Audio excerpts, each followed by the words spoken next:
Picture this. You're standing at the edge of a drag strip in 1969. The air smells like burnt rubber and high-octane fuel. The engine to your left idles with a sound you don't just hear, you feel it in your chest. The Christmas tree lights drop. Green.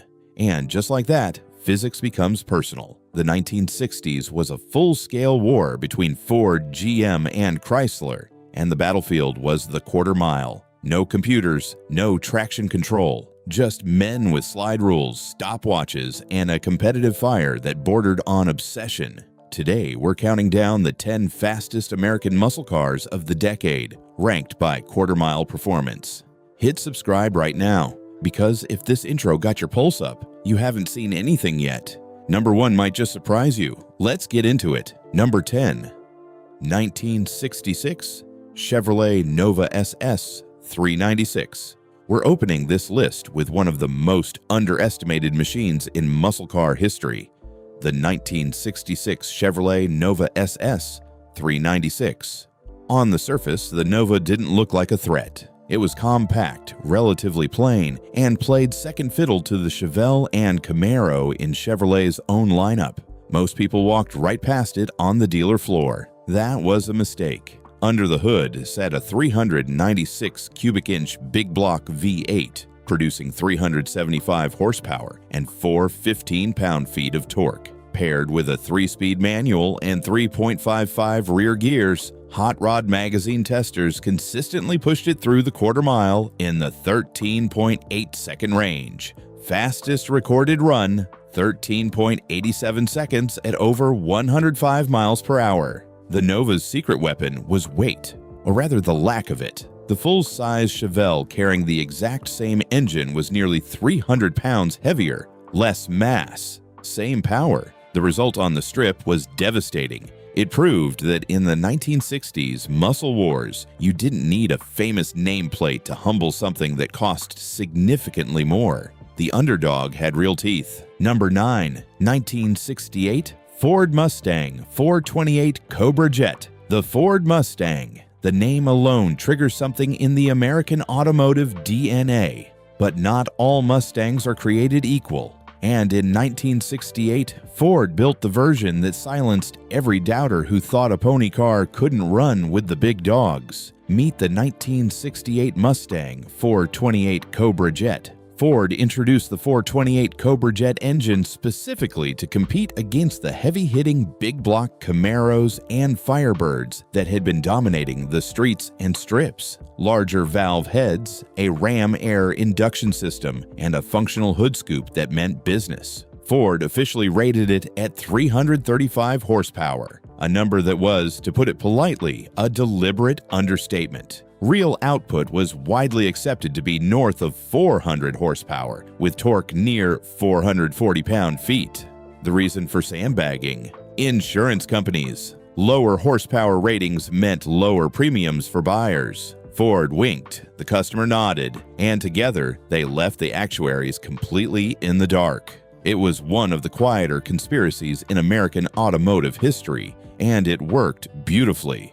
The Cobra Jet turned a quarter-mile time of 13.9 seconds, hit 60 miles per hour in around 5.4 seconds, and pushed close to 130 miles per hour at the top end. Ford released it mid-year in 1968 as a calculated counterpunch to the Camaro SS 396, and drag racers who had been defecting to Chevrolet suddenly had a compelling reason to come back to the blue oval. This wasn't just quick, it was a statement. Number 8. 1969 Plymouth Cuda 440. Even though Plymouth's Barracuda had been around since 1964, it wasn't until 1969 that Plymouth truly decided to play hardball. The Cuda with the 440 cubic inch V8 producing 375 horsepower was a genuine revelation. Plymouth didn't simply drop a large engine into an existing shell and call it done. They engineered the complete package. Performance-tuned suspension, a limited slip differential, and wide rear rubber that gave the car the traction to actually deploy what the motor was delivering. The chassis work was thoughtful and deliberate, resulting in a car that felt controlled and planted rather than just powerful and loose. period testers averaged quarter-mile times around 14.2 seconds, with the best runs coming in at 13.87 seconds at 105 miles per hour. Not the fastest car on this list, but an absolute force in its own right. What makes this entry compelling beyond the raw numbers is what it represented. The Q440 was Plymouth dipping its toe carefully into the water before committing fully. By 1970, the all-new E-body Barracuda arrived with an engine bay wide enough to swallow the legendary 426 HEMI. And when that combination came together, the Cuda became one of the most feared street machines in America. The 1969 model, in retrospect, was the proof of concept for something far more terrifying. Consider it the opening act. Number 7. 1968 Shelby GT 500KR. The name says it all, King of the Road. In 1968, Carroll Shelby and Ford collaborated on what would become the most formidable production Mustang of the entire decade. The GT 500KR was built around the same 428 Cobra jet engine we just covered, but in Shelby trim. Every element of the car was tuned to wring maximum performance from it. Same official 335 horsepower rating on paper. Same deliberate fiction. Real output was north of 400 horsepower with 440 pound-feet of torque, and the car's behavior on the road made no attempt to hide it. Quarter-mile time, 13.9 seconds, 0 to 60 in around 5.4 seconds. But what truly separated the GT 500KR from the standard Cobra Jet Mustang wasn't the engine. It was the complete picture. Carroll Shelby reworked the suspension geometry for sharper response, upgraded the braking system to handle the performance on offer, and gave the car a visual and mechanical identity that radiated seriousness from every angle. There's also the matter of legacy.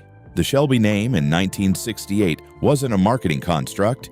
It was a proven track record, victories at Le Mans, in Trans Am, at Daytona. When Carroll Shelby's name appeared on a car, experienced enthusiasts understood exactly what they were dealing with. Only 1,570 fastback units were produced in 1968. Today, each surviving example is a piece of American automotive royalty. And a reminder that sometimes the most dangerous thing at a drag strip is a car with a serious pedigree. Number 6. 1969 Pontiac GTO Judge Ram Air 4. If the GTO was the car that started the muscle car era, and it was, then the 1969 Judge Ram Air 4 was Pontiac's definitive statement at the peak of it. Pontiac introduced the Judge package in 1969 as a high-impact, no-compromise performance edition of the GTO.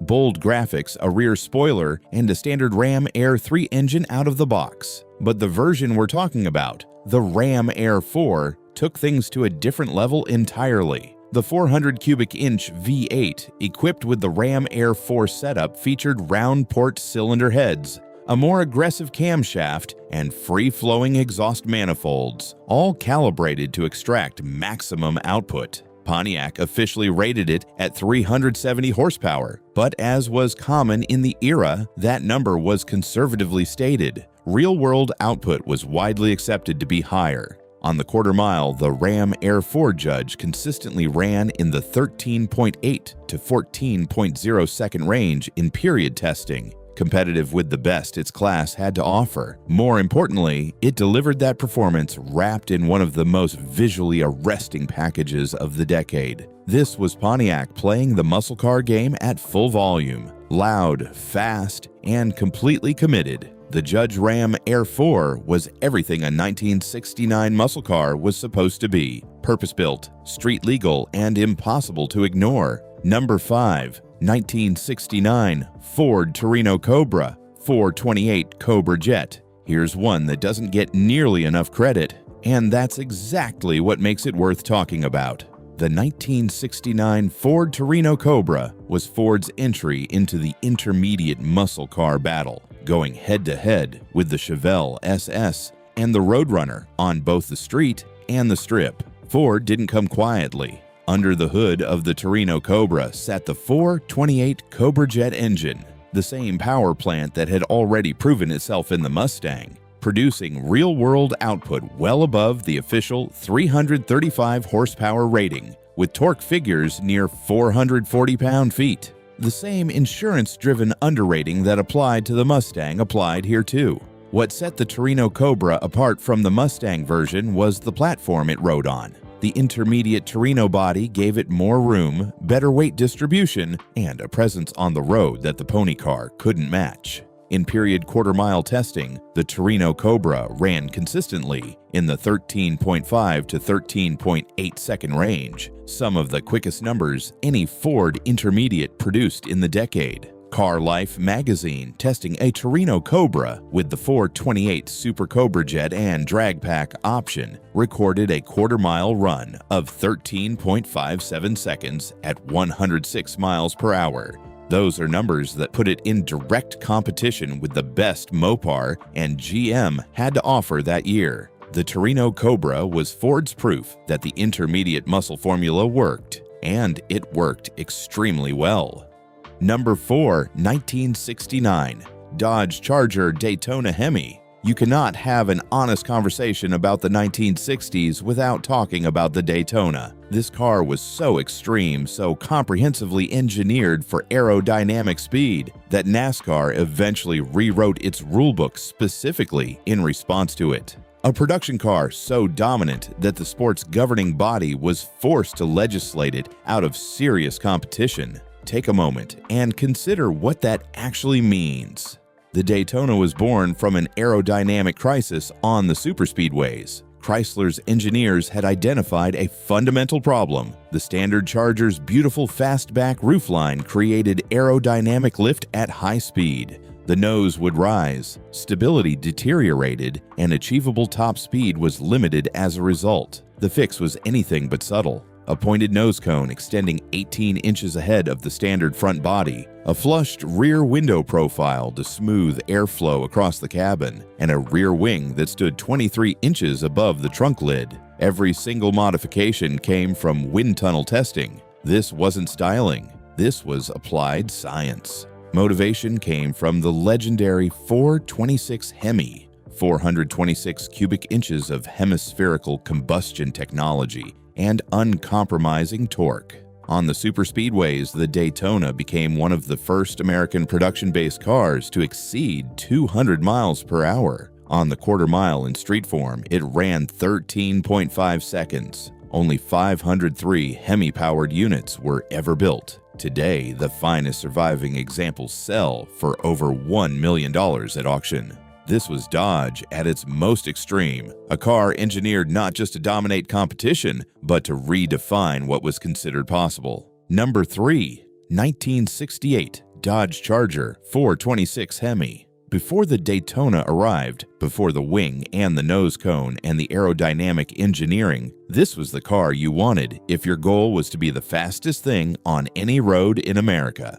The 1968 Dodge Charger with the 426 HEMI is arguably the single most iconic American muscle car ever produced. The design alone set it apart from everything. Those hidden headlights retracted flush with the grille, the sweeping fastback roofline, the full-width sequential taillights. Chrysler's designers had created something simultaneously refined and menacing, a car that looked fast-standing, completely still. But beneath that striking exterior lived an engine that backed every visual promise the body made. The 426 HEMI produced 425 horsepower and 490 pound-feet of torque. The HEMI's combustion chamber design, hemispherical in shape with the spark plug positioned at the center of the dome, produced more complete combustion than conventional designs, extracting more energy from each combustion event. Chrysler had originally developed this architecture for NASCAR competition, and the street version retained much of the race engine's fundamental DNA. It wasn't a domesticated race engine. It was barely domesticated at all. In period testing, a HEMI Charger equipped with a 3-speed automatic ran the quarter mile in 13.5 seconds at 105 miles per hour, a remarkable figure for a car tipping the scales at over 4,000 pounds. Top speed was independently verified at 156 miles per hour. one of the highest confirmed numbers for any production muscle car of the decade. The 1968 Charger went on to race at Le Mans, to star in some of Hollywood's most memorable car chase sequences, and to become the definitive visual symbol of American automotive power for generations that followed. That reputation was not given, it was earned. Number 2. 1969 Chevrolet Camaro ZL1. Only 69 were produced, with only 50 being sold through conventional dealership channels. And if you truly understood what was hiding beneath that plain, completely unmarked hood, you knew exactly why this car existed only in whispers among people who actually knew things. The ZL1 was built around an all-aluminum 427 cubic inch V8, a decision that immediately placed it in different territory from every other big block of the era. Replacing cast iron with aluminum for both the engine block and cylinder heads saved approximately 100 pounds compared to the standard iron 427. In an environment where power-to-weight ratio is the governing principle, that reduction was genuinely transformative. The ZL1 did not simply have more power than its competitors. It carried that power with an efficiency nothing else in the Camaro lineup could approach. Chevrolet officially rated it at 430 horsepower. Independent testing and period dyno sessions consistently found real output considerably higher, with credible documentation placing figures above 500 horsepower. The engine was developed through Chevrolet's Central Office Production Order Program, a department that existed specifically to route factory racing technology into production vehicles through channels that technically complied with corporate and sanctioning body rules. The ZL1 was that program's most spectacular achievement. Quarter-mile time, 13.16 seconds. The original sticker price was $7,269, roughly the cost of two fully equipped standard Camaros. Several examples sat unsold on dealer lots for months because buyers could not accept the price as genuine. Those exact same cars now command well over $500,000. The buyers who walked away in 1969 are still thinking about it. Number 1. 1969 Plymouth Road Runner A12. And here we are, the fastest quarter-mile muscle car of the entire 1960s, or at the very least, the most compelling argument for the top spot.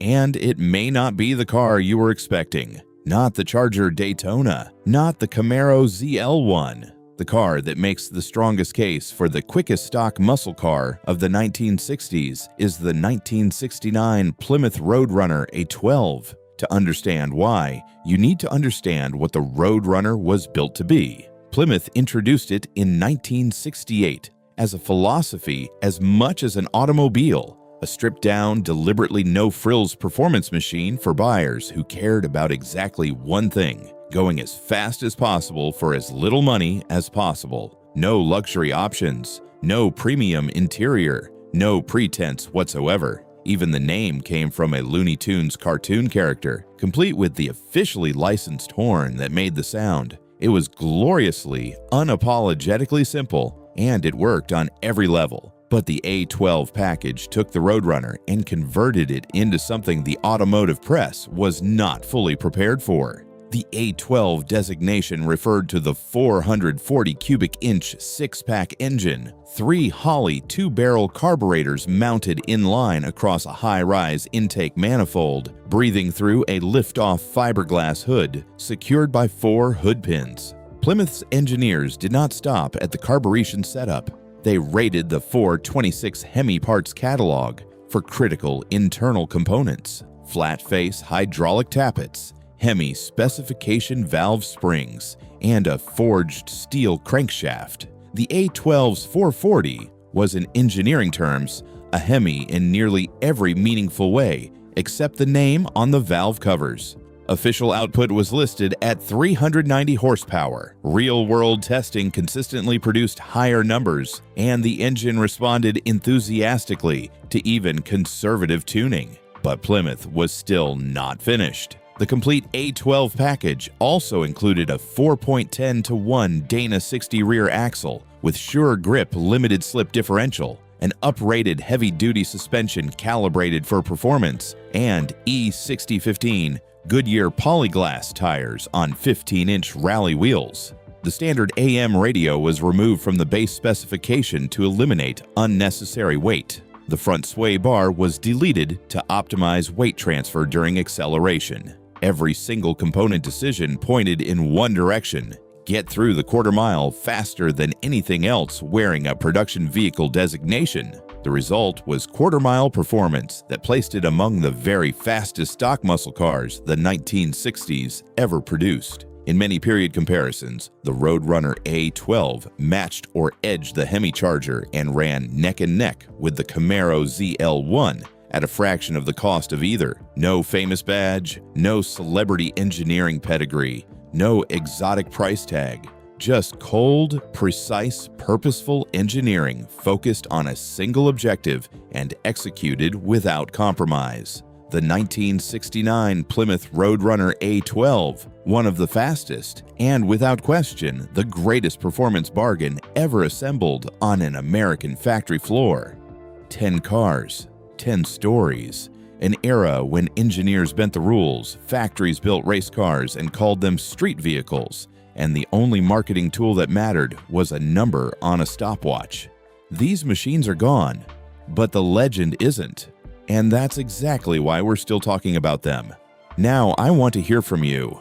Which one do you take home? Drop your pick in the comments below, and if you think our ranking is wrong, make the case. We read everyone. If you want more deep dives like this, hit subscribe and we'll see you in the next one.